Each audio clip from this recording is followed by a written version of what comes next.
Bonsoir les amis Fratelli Juventini. Je vais vous avouer que j'ai hésité à faire cette vidéo de débrief, d'analyse comme je fais toujours le jour d'après. Tout simplement parce que j'ai beau revoir les highlights, j'ai rien trouvé. J'ai rien à vous montrer que je vous ai pas déjà montré dans les slides précédents. Donc on va parler un peu du match d'hier avec une tête reposée, on va dire ça comme ça, et de revenir un peu sur le match. Mais comme toujours, lâchez un like, abonnez-vous et commentez, les amis, commentez. Tudor repart encore une fois avec sa compo titulaire, enfin, une nouvelle compo titulaire, hein, avec Di Gregorio. Bon, aussi un peu avec force des choses parce que Thuram était absent, Bremer était absent. Donc, derrière avec Di Gregorio, défense centrale Rugani, Kelly à gauche, Gatti à droite. Donc, toujours ce fameux 3-4-2-1, les amis, que je n'aime pas du tout. Les deux milieux, McKennie, Locatelli. Locatelli qui a bien fait hier, hein, je vous l'avais dit. Et avec les deux latéraux, d'un côté, Kalulu, qui n'est toujours pas dans son rôle, alors qu'on a un joueur Mario quelque part, sur le banc, les amis. Et de l'autre côté, Cambiaso, voilà, qui hier a été catastrophique aussi. Je tiens à le repréciser. Les deux devant, les deux trequartistas, Yildiz d'un côté, enfin Chico Conceição de l'autre, et devant Jonathan David, qu'il repropose pour la deuxième fois après la Champions League. Alors déjà, il y a quelque chose que je vais vous dire franchement, les amis, que je ne comprends pas. Dites-moi déjà, quel est le but de reproposer Di Gregorio, ou alors, pourquoi avoir proposé Perin en Champions League pour remettre Di Gregorio aujourd'hui, hier?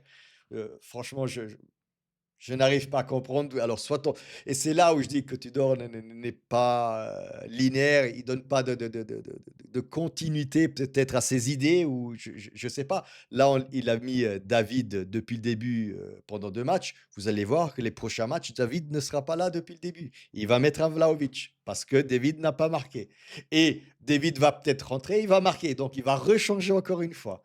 Enfin, c'est que des trucs comme ça, je trouve complètement bizarre. Mais soit, c'est les choix de Tudor que je ne comprendrai jamais. Voilà. Donc, première mi-temps, très, très, très mauvaise première mi-temps où faudra qu'on m'explique quelque chose, les amis. David, oui, c'est en première mi-temps qu'il rate, qui rate, ou c'était en deuxième mi-temps? Je me rappelle. Même ça, je me rappelle plus où David. Je sais pas, il met pas le pied par terre, il perd son appui, je comprends pas ce qui se passe. Enfin, soit il rate le ballon, enfin une occasion franche, il y avait qu'à la pousser dedans, et c'est là que je me dis: «Les amis, David, dans 5 ans, il a fait 110 buts, il arrive à la Juve, il y a plus rien qui se passe». Il y a franchement de quoi se demander, qu'est-ce qui se passe au sein de la Juve? Est-ce qu'il y a un virus qui tourne? Est-ce qu'il y a une macumba qui a été faite? Une macumba en italien, c'est le mauvais sort, le mauvais sort, pardon, le mauvais œil. Parce que dès qu'un joueur arrive à la Juventus, il peut être fort en dehors, et il revient à la il vient à la Juve, et ça devient un peu comme un Cop Miners, un peu comme, vous l'avez vu, Nico Gonzalez, il part, il repart à l'Atlético, il redevient bon. Bref, je ne sais pas ce qui se passe, les amis, je ne sais pas. Est-ce que c'est quelque chose que je n'arrive pas à comprendre, et ça commence à durer, hein, ça fait 5, 6. Oui, je le prends vraiment à la rigolade parce que hier soir, franchement, j'avais vraiment pas envie de rigoler, hein, que ce soit clair. On joue très mal, les amis. Je sais même pas, heu si Tudor s'en rend compte de ce qu'il fait. Moi, j'ai l'impression que non, mais d'un point de vue externe, hein, d'un point de vue externe, encore une fois, si vous allez revoir et réécouter la conférence de presse de Tudor après match, c'est lunaire, les amis. C'est complètement lunaire. Lui, il dit qu'on a bien fait, qu'on a bien joué. Moi, voilà, et encore une fois, je le prends franchement à la rigolade parce que j'ai vraiment pas envie de m'énerver sur, sur qui que ce soit et surtout sur Tudor et sur le club et sur les joueurs. Mais ça va pas du tout. Ça, vous le voyez aussi bien que moi que ça ne va pas du tout. Il y a pas de jeu, il y a pas de encore une fois, je le redis, j'ai l'impression qu'on jette 11 joueurs en pâture, sur le rectangle de jeu. Allez-y, jouez, faites quelque chose. Il y a pas de coordination, c'est voilà, c'est l'impression que ça me donne. J'ai l'impression que c'est 11 nouveaux joueurs et qui ne savent pas jouer avec leurs coéquipiers quand je vois le 11 de départ. Bref, voilà, une 1re mi-temps complètement à côté de la plaque. En deuxième mi-temps, pas franchement mieux, hein, je veux dire clairement, erreur de Kelly qui procure le penalty. Bon, moi franchement ce penalty, j'ai encore revu, l'action. Alors oui, Kelly tombe, mais de là à donner penalty là-dessus, franchement, bah, enfin, heureusement, je veux dire que Pulisic, rate le penalty, c'est ce deuxième en Italie qui rate, deuxième penalty qu'il rate en Italie. Et puis voilà, le jeu se poursuit, un peu la Juve, un peu le Milan, mais franchement, oui, il y a eu la fameuse action de Gatti sur sur un corner enfin, une action un peu en défense un peu rocambolesque où Gatti se retrouve face à face à Maignan, il essaie de tirer et il lui tire sur les mains. Puis il y a l'action aussi de Leao, où là aussi, il est même Leao, les amis, j'ai rien contre le Milan, mais Leao, là, il fait un tir, mais contre Di Gregorio qui se jette. Je sais même pas comment il se jette en façon chat, façon. Bref, laissons tomber hier soir. Et puis arrive, je ne sais pas si vous avez remarqué, et je pense que en 20-30 secondes, allez regarder si c'est possible quelque part, allez regarder ou si vous vous rappelez les 20-30 dernières secondes du match, heu, je pense que ça résume le match, tout entier, les 90 minutes qu'on a vu, le champion qu'on a vu hier soir. Où, j'étais en live et je disais: «On a le ballon», il restait 30 secondes, à jouer, c'était +3, +4 minutes, je ne me rappelle pas. Donc il restait 30 secondes à jouer. On avait le ballon, donc on avait le ballon, en défense et à un moment donné, je dis: «Mais jette le ballon devant, jette le ballon devant, on ne sait jamais, il se peut se passer quelque chose» et non, qu'est-ce qu'on fait les amis? Pendant 20 secondes, 20-30 secondes, on fait la passe, on se fait les passes derrière. Derrière, en défense, on se faisait les passes. Moi, je te passe, toi, tu me la repasses. Le Milan n'attaquait pas. La Juve était contente. Et c'est là, voilà, c'est ce que je disais. C'est le résumé. En fait, c'est le résumé du match. Aucune des deux équipes n'avait envie de gagner. Enfin, ou l'une plus que l'autre, hein. Franchement, j'ai pas ressenti. J'avais surtout l'impression que les deux étaient contents du match nul. On s'est pas fait mal. Ouais, Allegri, ben lui, quelque part, il est venu pour ça. Pourquoi je dis ça? Parce que hier, si vous l'avez noté, les amis, Modric, par rapport au match qu'il a fait contre Naples, mais Modric a joué très, très, très arretrato, enfin vraiment derrière, quasiment bah, sur la ligne des défenseurs, hein. Des fois, c'était une ligne à 4 avec Modric. Il ne s Les quelques fois qu'il a poussé vers l'avant, ben, c'est là où il y a eu les 2 actions dangereuses, hein. Une fois pour Leao et une autre fois pour, bah, lorsqu'il y a eu le pénalty sur Giménez.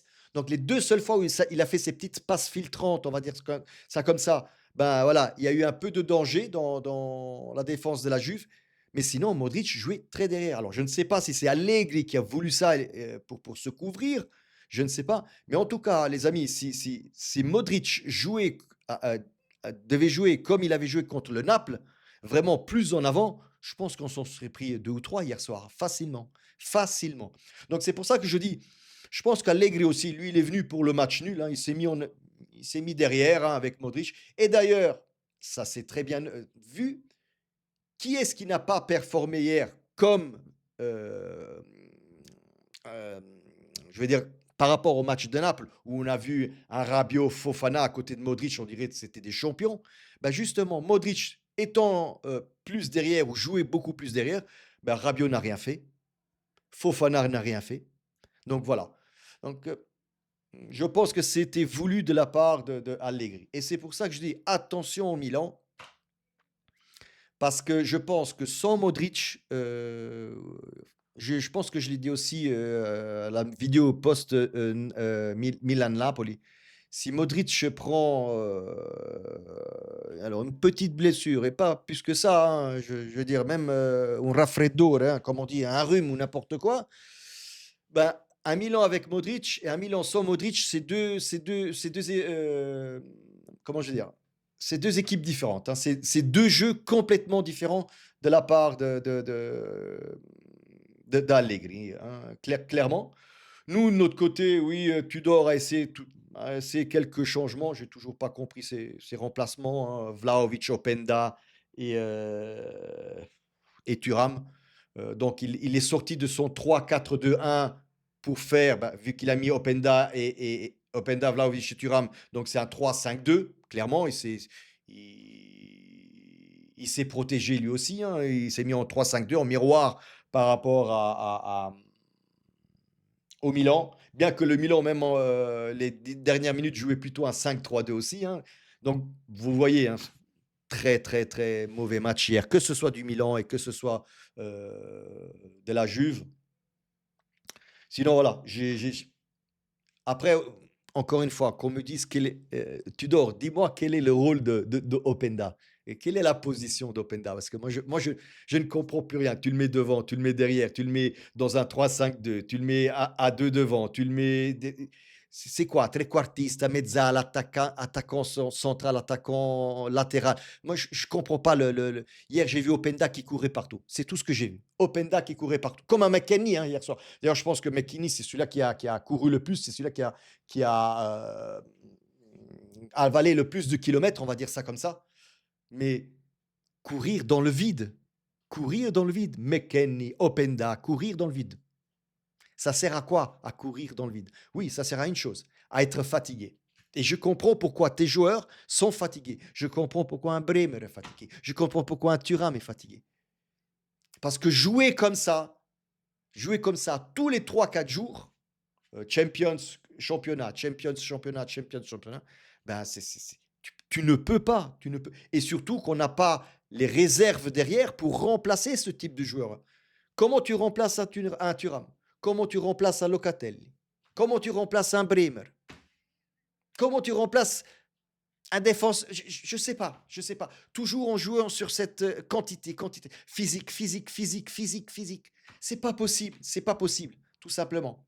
Et je pense que ça vient beaucoup de ce jeu qui demande beaucoup, ce 3-4-2-1. Alors je ne dis pas qu'on ne peut pas le faire.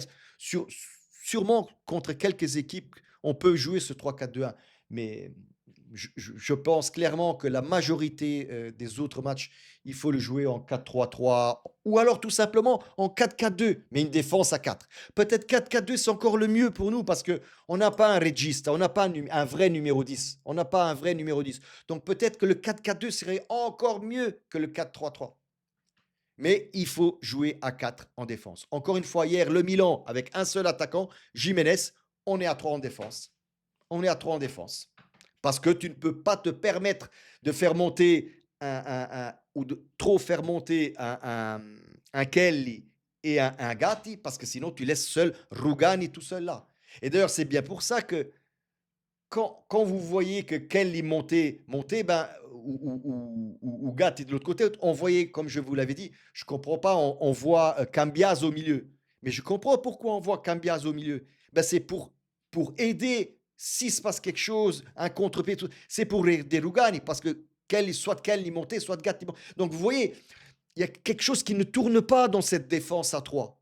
Alors que si tu fais une défense à 4, les deux latéraux, Cambiaso et Kalulu, peuvent partir, certes, mais tu as un Bremer et un Gatti et un Rugani ou n'importe qui au milieu qui sont en défense centrale contre un Jiménez.